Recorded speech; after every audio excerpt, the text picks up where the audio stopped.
प्रहलाद कहने लगा री बुआ, जिसने चाचा को मार दिया वो तो तेरा बैरी दिख गया, वो तो तुझे दिख गया कि बैरी है, और तुझे भरी जवानी में विधवा कर दिया वो कौन है? वो तो तेरो सगो भैया ही है। प्रहलाद ने कोई चौधरी जी गलत बात नहीं की, केवल महाराज जी आईना दिखाया था, सहका के लिए आईना दिखाया कि तू दूसरों को गलत बताती हो, तुम्हारे घर में ही तुम्हारा काल बैठा है, घूम रही हो यहाँ तुम। ये बात सहका को उल्टी लगी। सत्य बात कड़वी होती है साहब। आज सहका कहने लगी तू ऐसे मानने वाला नहीं है, आदेश दे दिया एक गठरी का बहुत बड़ा ढेर लगवाओ, ईंधन का इकट्ठा करके। बहुत बड़ा लकड़ियों का ढेर लग गया, उस पर प्रहलाद को लेकर के सहका ऊपर बैठ गई। दखनिया चीर ओढ़ लिया श्रोताओ, और नीचे से अग्नि चेतन करा दी। जाको राखे साहिया मार सके ना कोई, बाल न बांका कर सके मैया चाहे जग बेरी हो। जिसका भगवान रक्षक है कोई कुछ नहीं बिगाड़ सकता। ये दुनिया तो एक कठपुतली की तरह है, नाचती रहती है साहब। प्रहलाद के लिए भगवान की ऐसी कृपा हुई, एक हवा का झोंका आया जो दखनिया चीरता वो प्रहलाद के ऊपर लिपट गया, और सहका उसी ढेर में जल करके राख हो गई। नगर के बच्चे खड़े थे, कहने लगे सहका बुआ जल गई, सहका बुआ जल गई। कुछ उद्यम मचाने वाले थे, वो कहने लगे होलिका बुआ जल गई, होलिका बुआ जल गई। सहका को वहीं से होलिका का दर्जा दे दिया। अब प्रहलाद के पिता हिरण्यकश्यप को पता चली कि अब ये मरने वाला नहीं है। प्रहलाद पहुंचे, कहने लगे पिताजी प्रणाम। कहने लगा प्रहलाद ये बता तेरा परम पिता कहाँ है? प्रहलाद कहने लगे पिताजी अगर सच्ची भावनाओं से देखो तो हर किसी के अंदर है, जीव में है, जंतु में है, पशु में है, पक्षी में है, नर में है, हर चीज में व्यापक है। अगर तुम भावनाओं से देखोगे तो भाव का भूखा हूं मैं और भाव से ही प्यार है, जो मुझको भाव से भजे तो भव से बेड़ा पार है। हिरण्यकश्यप कहने लगा इसका मतलब इस खम्भ के अंदर भी है। प्रहलाद ने कहा हाँ पिताजी अगर भावनाओं से देखोगे तो खम्भ के अंदर भी प्रकट हो जाएंगे। जैसे ही हिरण्यकश्यप ने अपनी तलवार को निकाला और उस खम्भ पर प्रहार किया, एकदम से खम्भ फटा है, उससे नरसिंह भगवान प्रकट हो गए। बोलिए नरसिंह भगवान की जय। आधा शरीर नर का है, आधा शरीर सिंह का है, और क्रोध में आ गए। प्रकट होते ही होते एकदम से हिरण्यकश्यप के लिए पकड़ के उठा लिया और अपनी जंघाओं पे रख लिया। कहने लगे हिरण्यकश्यप जो कुछ भी करना है सो कर ले, कुछ देर की जिंदगी है, मैं मरने वाला तो हूं नहीं, क्योंकि मुझे ब्रह्मा ने वरदान दिया है कि ना ही तो मैं ऊपर मरूंगा और ना नीचे मरूंगा। मेरे भैयाओं, मेरे नरसिंह भगवान ने अपनी जंघाओं पे रख लिया और कहने लगे नजर उठाकर देख ले इस समय तो ऊपर है या नीचे है? ना ही तो ऊपर है ना नीचे है, बीच में है। हिरण्यकश्यप कहने लगा आप भी नहीं मर सकता। क्यों? क्योंकि मुझे ब्रह्मा ने वरदान दिया है कि ना मैं भीतर मर सकता हूं और ना बाहर मर सकता हूं। तो मेरे प्रभु ने हिरण्यकश्यप के लिए बीचों बीच डेहरी पे रख लिया। कहा देख ले नजर घुमा के बाहर है या भीतर है। इसलिए हमारे लिए माताओं को, बहनों को डेहरी पर नहीं बैठना चाहिए, दोष लगता है। डेहरी पर बैठ करके कुछ बात नहीं करनी चाहिए, डेहरी पर बैठ करके भोजन कदापि नहीं करना चाहिए। कहने लगा मैं फिर भी नहीं मर सकता। क्यों? क्योंकि मुझे ब्रह्मा ने वरदान दिया है कि ना मैं अस्त्र से मरूंगा और ना शस्त्र से मरूंगा। तो मेरे प्रभु ने हाथों के नाखून दिखा दिए। क्या दिखाई दे रहे हैं तुझे?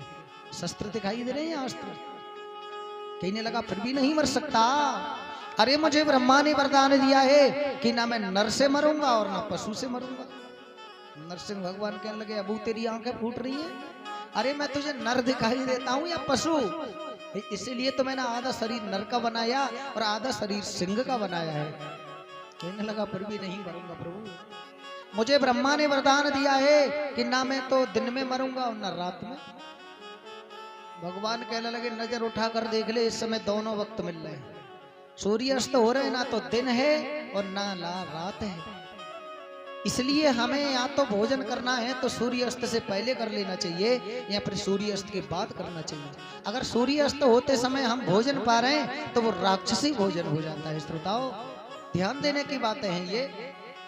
कहने लगा फिर भी नहीं मरूंगा, मुझे ब्रह्मा ने वरदान दिया है कि ना मैं साल में मरूंगा ना 12 महीनों में। नरसिंह भगवान कहने लगे इसीलिए तो 13वां महीना लौंद का निकाला है, तू जाने वाला नहीं है बचकर।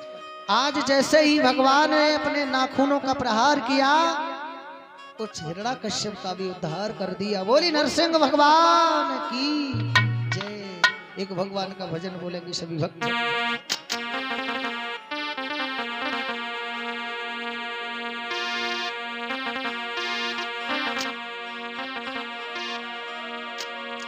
हरे राधे का नाम अनमोल, बोलो राधे राधे।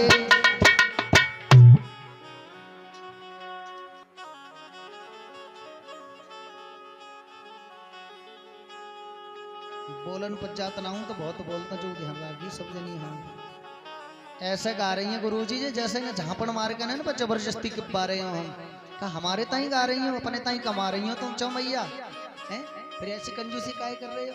और भगवान तो मैं कहूँ बना दे तो गूंगो तो कैसे गाते फिर।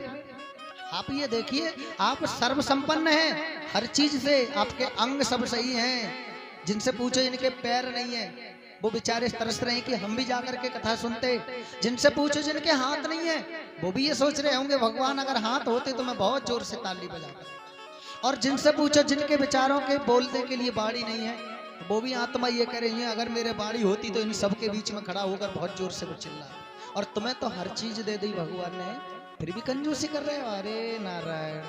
अरे राधे का नाम अनमोल, बोलो राधे राधे। जैसे ब्याह शादी में मिलकर गाता ना तैसे ही गाओ सब जने। ब्रह्मा जी बोले राधे, विष्णु जी बोले राधे। ब्रह्मा जी ये बहना तुम जोर से बोलो ना, बड़ी बूढ़ी तो बड़ी बूढ़ी है सारो देते नहीं पीछे थे। अरे ब्रह्मा जी बोले राधे, विष्णु जी बोले राधे। ब्रह्मा जी ओ पीछे वालों तुम भी कुछ कमा के खा लो भैया, थोड़ी देर तुम ताली बजा लो।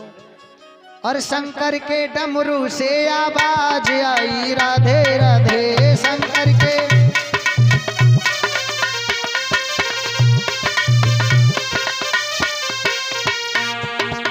राधे का नाम अनमोल, बोलो राधे राधे। राधे का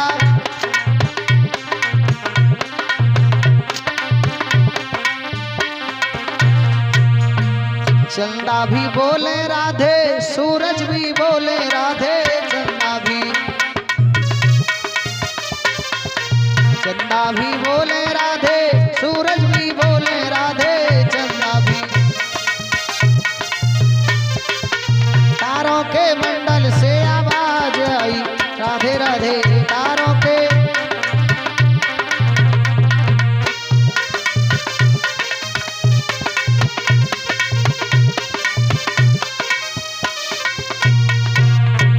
राधे का नाम अनमोल, बोलो राधे राधे। राधे का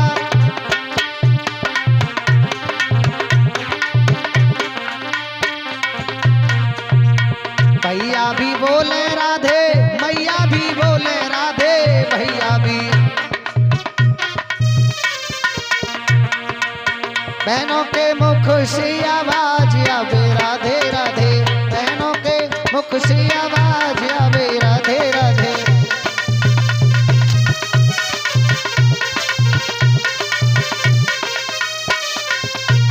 बोली गोविंद भगवान की।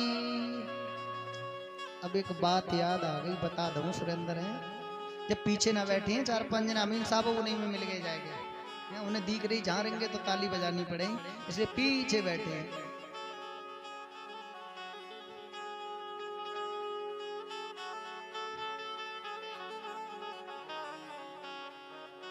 कुछ दानदाताओं की राशि इस प्रकार है। 20 रुपए प्रताप सिंह यादव सैदपुर की तरफ से 20 रुपए।